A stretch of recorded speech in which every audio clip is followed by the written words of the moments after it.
Julien Audoul est l'invité de 6-9 ce matin, la députée Rassemblement National de Lyon, porte-parole de votre parti. Bienvenue Monsieur Audoul. Alors les consultations ont lieu en ce moment. Différents responsables de partis sont reçus au ministère de l'économie à Bercy. Évidemment, il faut parler du budget. Il n'y a rien de plus politique qu'un budget. C'est d'ailleurs là-dessus qu'est tombé le précédent gouvernement. Est-ce que vous allez répéter exactement la même chose que vous avez dit à l'équipe précédente, ou est-ce que le Rassemblement National est disposé à avancer sur des points précis ? Mais nous sommes toujours disposés à avancer sur le chemin de l'intérêt général, puisque c'est notre seule boussole depuis 2022. Rappelez-vous, nous avons voté des textes qui n'étaient pas issus de notre groupe et pourtant qui amélioraient un tant soit peu le quotidien des Français. Donc nous allons fixer les mêmes lignes rouges à ce gouvernement que celles que nous avions dites au gouvernement Barnier, et nous espérons plus exactement que ce gouvernement retienne la leçon et ne répète pas les mêmes erreurs, c'est-à-dire ne s'obstine pas dans des errements idéologiques et finalement rompe avec le macronisme.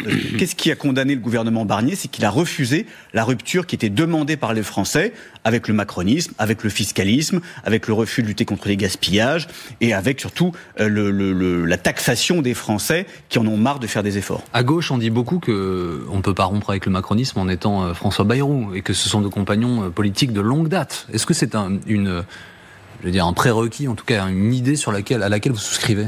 Mais en démocratie, on est contraint d'écouter le peuple. Le peuple souverain a envoyé deux messages extrêmement clairs au moment des européennes et des législatives. Il a voulu un changement de politique. Ce changement, malheureusement, lui a été volé dans les urnes. Je ne reviendrai pas sur, évidemment, les désistements anti-républicains, les alliances contre nature. Et puis, le changement de politique, on ne l'a pas eu avec M. Barnier. Donc là, si M. Bayrou cherche à répéter les mêmes erreurs, cherche à dire finalement, circuler, il n'y a rien à voir, effectivement, il y aura les mêmes conséquences pour lui et son gouvernement. Alors, on sait, pour qu'une motion de censure soit votée, il faut d'abord que le Parti socialiste la vote. Ce que dit Olivier Faure ce matin, il dit à nos confrères de TF1, nous avançons. Quel regard vous jetez sur ça ? Est-ce que vous êtes aussi critique que Jean-Luc Mélenchon, par exemple, qui accuse la gauche, en gros, d'aller se vendre au nouveau ministre de l'économie ? Vous savez, au-delà de ces politiques aériennes, nous, ce qu'on regarde, c'est est-ce que le prochain budget va atténuer les difficultés, les souffrances des Français. C'est ce qui nous intéresse. Le reste, très sincèrement, c'est de la littérature, c'est du positionnement politicien. Donc nous, on va fixer des lignes rouges, elles sont très claires. On veut l'amélioration du pouvoir d'achat des Français. On a des propositions très concrètes. Je ne vous comprends pas. Je vous avoue que je ne vous comprends pas. Les souffrances des Français. Je sais pas, vous allez travailler, vous avez un employeur, sauf si vous êtes fonctionnaire. C'est pas l'État qui vous paye, c'est votre employeur. C'est l'État qui taxe. Excusez-moi, mais par exemple, quand l'État taxe les énergies, ça n'a rien à voir avec l'emploi, là. Pardon. Mais je ne vous parle pas de l'emploi. Si, vous êtes en train de me parler du pouvoir d'achat. Le pouvoir d'achat, c'est le revenu. Le revenu, c'est l'emploi. Alors ça, vous confondez. Le pouvoir d'achat... il y a peu de choses que je confonds dans ce domaine. Le pouvoir d'achat, c'est pas seulement l'emploi. Le pouvoir d'achat, c'est aussi le reste à vivre. Parce que vous voyez, ce qui compte pour nos compatriotes, c'est pas seulement... Attendez, laissez-moi terminer. L'inflation, hier... Laissez-moi terminer. L'inflation la plus basse d'Europe.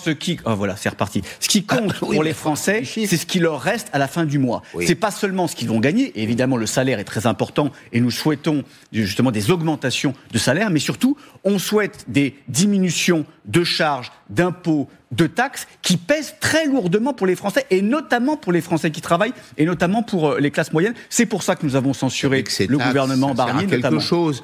C'est l'école publique, c'est la santé publique gratuite, c'est tout ça. Enfin, vous savez dans quelle société on vit. Ah oui, l'argent tombe pas du ciel. Je sais très bien que l'État français, la France est un pays extrêmement riche, et je sais très bien que les Français, dans leur immense majorité, ne voient pas le produit de cette richesse. Pourquoi ? Parce qu'on a un État très riche, mais un État surtout très mal géré, qui gaspille énormément d'argent public. Julien Audoul est invité du 6-9 en direct sur LCI. Nous revenons en direct dans quelques secondes. À tout de suite. Julien Audoul est notre invité ce matin, élu du Rassemblement National. Essayons d'être précis et rapide, monsieur Audoul, s'il vous plaît. Discours de politique générale le 14 janvier. Sur quoi est-ce que vous faites tomber ce gouvernement s'il n'a pas avancé ? Mais c'est pas sur son discours de politique générale que nous allons juger ce gouvernement. Vous savez, un discours de politique générale, c'est assez formel. Il y a beaucoup de belles intentions. D'ailleurs, celui de M. Barnier était assez alléchant sur la forme. Oui, enfin bon, on aura les grandes lignes. Mais nous regardons, oui, enfin, vous savez, les grandes lignes. Ensuite, ça dépend ce qu'on y met et ça dépend le travail qu'on engage par la suite. Donc, sur quoi est-ce que vous laissez François Bayrou, pour prendre les choses positivement, travailler avec son équipe ? S'il vous dit quoi, s'il fait quoi ? Mais encore une fois... Donnez-nous 2-3 points, s'il vous plaît. Les lignes rouges sont très claires. Nous ne souhaitons plus que les Français qui travaillent paye le prix de l'incurie de l'État et notamment de son problème de gestion de l'argent public. Monsieur Odoul, pardonnez-moi, mais cette phrase, je suis désolé de vous interrompre à nouveau, mais cette phrase, à l'intérieur, on peut mettre des centaines de choses ou rien du tout si on le souhaite. Mais moi, je vous demande des éléments précis, s'il vous plaît. Nos lignes rouges sont les mêmes que pour Monsieur Barnier, voilà, très clairement. On a un État qui a un train de vie colossal. On a un État qui gaspille énormément d'argent. Donc vous voulez des économies sur les dépenses publiques ? Nous voulons des économies sur, effectivement, le train de vie de l'État. Quel niveau ? Nous ne voulons plus, notamment, que l'immigration de guichets sociaux ponctionne l'argent des Français. Nous ne voulons plus déverser aux 4 coins du monde du développement international, alors même que nous demandons des efforts aux Français, que nous avons un Français sur 3 qui n'arrive pas à se soigner. Donc très clairement, nous voulons de la bonne dépense publique au service des Français. Mais alors, ça veut dire que c'est après le budget. Vous attendez que le budget soit présenté, le nouveau budget, mais on sait déjà, ça a été dit par François Bayrou, qu'il va reprendre largement le budget de Michel Barnier que vous avez censuré. On ne sait pas encore. Nous laissons sa chance au produit Bayrou et j'espère que M. Bayrou est assez intelligent pour justement réajuster ce qui n'a pas été avec la dernière équipe gouvernementale. Mais justement, est-ce que ça se passe mieux dans les relations ? Parce qu'on sait que Marine Le Pen disait « Je n'ai pas eu rendez-vous avec Michel Barnier, il ne nous considère pas, contrairement à ce qu'il avait annoncé au départ ». Est-ce que ça se présente sous de meilleurs auspices là maintenant ? Il y a eu un changement, effectivement, en tout cas sur la forme. Il a écouté aussi certaines de nos préoccupations pour le choix de son équipe gouvernementale, avec le refus de Xavier Bertrand notamment, qui aurait été un épouvantail pour nos électeurs. Oui, mais il y a encore Après, plus... nous regarderons dans les faits ce qui va être dit et ce qui va être fait. Il y a encore plus de représentants du camp présidentiel dans ce gouvernement que dans l'équipe précédente. Il y a un renouvellement des personnalités qui étaient déjà présentes et que vous avez plus que vertement critiqué depuis 2017.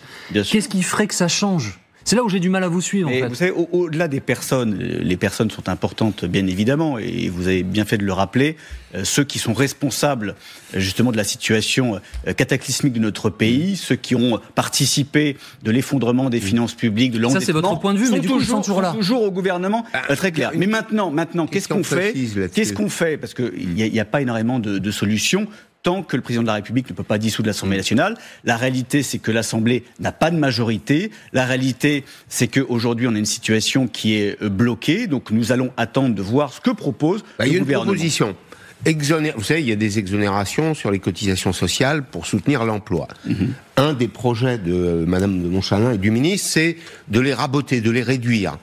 Ça aurait vos faveurs ou pas ? Avec une augmentation de salaire. La contrepartie, nous, ce que l'on souhaite. Pardon, Monsieur Odoul, mais une fois encore, l'État gère la fiscalité, les cotisations sociales, il gère pas la politique salariale des entreprises de France. Est-ce que sur le coup de rabot, des exonérations fiscales, c'est-à-dire qu'il y aurait moins d'avantages pour les entreprises, est-ce que vous pensez que c'est une mesure que vous pourriez voter ? Nous, ce que l'on souhaite, c'est que les entreprises, notamment les TPE, PME, puissent déjà embaucher, puissent augmenter les salaires de nos concitoyens en contrepartie avec une baisse de cotisation patronale. Ça va pas les aider, là. Sur les retraites, qu'allez-vous décider ? Qu'allez-vous demander ? Je précise que M. Bayrou a dit « Je ne suspends pas le texte ». Mais je suis ouvert à toutes les discussions. Cela nous a été rappelé par Madame Léon, patronne de la CFDT, qui était à votre place hier. Sur la pénibilité, notamment. Notamment, elle souhaitait des avancées sur la pénibilité. Que dites-vous à François Bayrou de ce point de vue-là ? Mais là encore, nous serons pragmatiques. Nous avons été de farouches opposants à la retraite à 64 ans de M. Macron. Un texte injuste et inefficace économiquement, force est de le constater. On le sait que la réforme souhaitée, le système souhaité par Marine Le Pen ne pourra pas être mis en œuvre tout de suite. Il faudra la victoire de Marine Le Pen. En revanche, nous, ce que nous souhaitons, c'est l'amélioration, en tout cas l'atténuation des mesures qui ont été votées dans le sens d'une meilleure prise en compte de la pénibilité et dans le sens tout simplement d'un système plus juste. Vous évoquiez Marine Le Pen à l'instant. Jean-Marie Le Pen est donc mort cette semaine. On a appris que ses obsèques auraient lieu ce week-end à la Trinité-sur-Mer. Est-ce que vous allez vous y rendre ? Non, ce sont des obstacles qui se dérouleront dans l'intimité familiale. Il y aura une cérémonie d'hommage la semaine prochaine. Est-ce que tout le monde y est invité, la classe politique, le gouvernement, ou est-ce que c'est là encore quelque chose qui va rester très, très privé autour de la famille de Marine Le Pen ? Non, cette cérémonie sera publique et tous ceux qui souhaitent lui rendre un dernier hommage, ceux qui l'ont accompagné, je pense notamment aux militants de la première heure, sont évidemment les bienvenus. Vous qui êtes un jeune élu du Rassemblement national, quel regard vous portez sur ce que votre parti doit à Jean-Marie Le Pen? Est-ce qu'il lui doit quelque chose ou pas? Bon, c'est pas seulement le Rassemblement national. Je pense que la politique française a été marquée par Jean-Marie Le Pen, à la fois sous la 4e République, je rappelle qu'il a été le plus jeune député de la 4e République, et puis sous la 5e, où quoi qu'on pense de lui, de ses déclarations, il a été visionnaire sur bien des sujets. Il a été aussi condamné sur bien d'autres. Mais encore une fois, l'histoire jugera, et si je reprends le communiqué de l'Élysée, les Français d'histoire jugeront. Et sa petite fille, Marion Maréchal, dit ne t'inquiète pas, en gros, pardonnez-moi si je ne prends pas les bons mots exactement, mais je continuerai la mission. Est-ce que ce sont des mots que vous pourriez faire vôtres, vous, jeune élu de ce parti hérité du FN? C'est pas vraiment la question. Vous savez, le Rassemblement national n'est pas le Front national. Beaucoup de choses ont changé. On est aujourd'hui un parti aux portes du pouvoir qui rassemble 11 millions de Français. Les époques sont très différentes, les contextes sont très différents, les objectifs aussi, puisque Marine Le Pen a amorcé quand même un changement profond dans la conquête du pouvoir. En revanche, sur certaines idées, sur la défense de la souveraineté française, sur la préservation de l'identité nationale, sur la lutte contre l'immigration massive. Sur la souveraineté française, on pourrait en parler. C'était pas trop le point de vue de Jean-Marie Le Pen.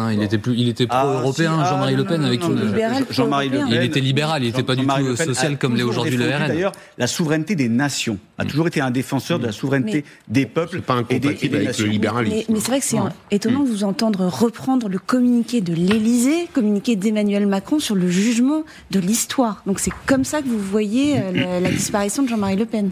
Mais c'est comme ça que je vois la disparition de n'importe quel responsable politique. Ce sont les Français qui jugent, et c'est l'histoire qui juge. Après, vous savez, n'importe quel responsable politique a un parcours complexe. François Mitterrand, par exemple. Jean-Marie Le Pen, c'est pareil. Si on reprend certaines de des étapes de sa carrière, je rappelle qu'il a été à l'origine de la création des SOS Enfants d'Irak, qu'il est allé en période d'embargo apporter des médicaments, des ambulances aux enfants irakiens. Je rappelle qu'il a participé aussi à l'opération lors de la crise de Suez, aux côtés de l'armée israélienne et britannique. On ne va pas refaire tout le parcours, parce que je dois aussi vous rappeler les multiples condamnations pour négationnisme. L'histoire est complexe. Pour racisme, etc., antisémitisme. Merci Monsieur Odoul d'avoir été avec nous ce matin en direct dans le système.